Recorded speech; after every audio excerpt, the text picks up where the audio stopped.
শেখ হাসিনা পালিয়ে যেতে বাধ্য হয়েছে। এখন আমরা খবরের কাগজে দেখতে পাচ্ছি যে জুলাই আগস্টের হত্যার বিচার 1 বছরের মধ্যে সম্পন্ন হবে। আমাদের অন্তর্বর্তীকালীন সরকার ডক্টর ইউনূস সাহেবের সরকার, ডক্টর ইউনূসের প্রতি আমাদের প্রত্যেকেরই শ্রদ্ধা আছে, কিন্তু এই সরকার তো সর্বজনীন সমস্ত গণতান্ত্রিক রাজনৈতিক দলের পক্ষের সরকার। শুধু জুলাই আগস্টে যারা মারা গিয়েছেন বা অত্যাচারিত হয়েছে শুধু তাদের সেই সব হত্যাকাণ্ড, সেই সব অপরাধের বিচার হবে?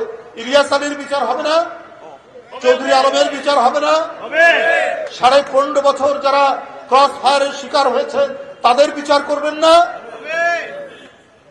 যারা এই ক্রস ফায়ার দিয়েছে, যারা শীতলক্ষা নদীতে আপনার 7টি লাশ ভাসিয়ে দিয়েছে, সেই সমস্ত দুর্বৃত্ত র্যাবের অফিসারদের বিচার হবে না?